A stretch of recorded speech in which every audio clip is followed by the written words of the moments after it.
বন্ধুগণ নমস্কার। প্রথমে আপনাদের অনুরোধ করব আপনারা আমার চ্যানেলটি সাবস্ক্রাইব করবেন। তাইওয়ানকে নিয়ে জাপান এবং চীনের একটা টানাপোড়েন আছে। তাইওয়ানকে অবিরত চীন নিজেদের দেশ বলে মনে করে এবং তাকে অন্তর্ভুক্ত করতে চায় বাই হুক অর ক্রুক, মনে হয় যুদ্ধের মাধ্যমে অথবা শান্তিপূর্ণভাবে, কিন্তু এখনও পর্যন্ত সেটা করে উঠতে পারেনি। তার প্রথম কারণ হচ্ছে জাপান এর ভয়ানক বিরুদ্ধে এবং আমেরিকাতেও ভীষণভাবে বিরুদ্ধে।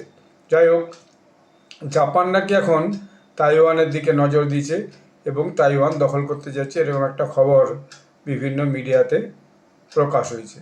সেই হিসাবে চায়না নাকি জাপানকে একদম পরিষ্কার করে বলেছে, যদি জাপান কোনোভাবে তাইওয়ানে ট্রুপস পাঠায় তাহলে তাদেরকে কিন্তু হেভি প্রাইস দিতে হবে, আমরা সেটাকে একদম ক্রাশ করে দেবো। আমাদের ওয়ার্নিং হচ্ছে যে do not go to Japan. তো এইটা একটা নিউজ এসেছে। এখন এটা কতটা সত্যি মিথ্যে বই যাচ্ছে না, এবং এখানে জাপানের ট্রুপসকেও দেখা যাচ্ছে। তার এগেনস্টে বহু রকম কমেন্ট করেছে। তার মধ্যে কেউ বলেছে যে জাপান এরকম করবে না, কেউ বলেছে তাকাইছি এরকম কথা কখনোই বলেনি, এবং বেজিং যে ওয়ার্নিংটা দিয়েছে জাপানকে যে টোকিও তাইওয়ানে স্টেপিং করছে, অর্থাৎ সেখানে যে হাজির হয়ে সেখানে কন্ট্রোল করতে যাচ্ছে, এইটা সত্যি কথা। China signalling auto tolerance for escalating and reminding Japan that merger in species doesn't translate to strength on the ground. অর্থাৎ যদি এই জাপান কোনোভাবে যে সেখানে হাজির হতে চায় তাহলে কিন্তু চায়নার সঙ্গে তাদের একটা ভয়ানক যুদ্ধ হতে বাধ্য হবে।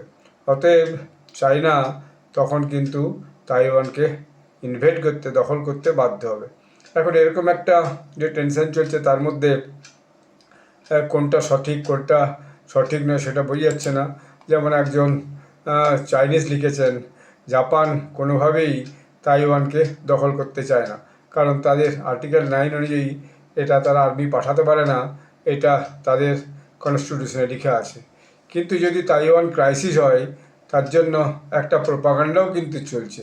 তাকাইচি এ পর্যন্ত যেটা বলেছেন, তিনি কখনোই তাইওয়ানকে দখল করতে চান না।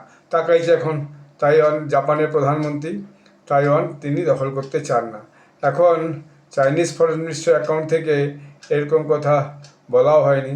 যাই হোক, যেখানে এই একটা উত্তেজনামূলক প্রোপাগান্ডা বিভিন্ন মিডিয়া চালাচ্ছে বলে সেখান থেকে বলা হয়েছে। যদিও জাপানের যে ফরেন মিনিস্টার বা কনসুলেট ওসাকাতে আছে, তারা পরিষ্কার বলেছে যে এরকম কোনো ঘটনা কিন্তু নেই। তবে তাকাইচির যে বক্তব্যটা রেখেছে, সেই বক্তব্যের মধ্যে তাইওয়ানকে দখল করার কোনো কথা নেই, তবে সেই বক্তব্যটা একটু স্কেয়ারসি।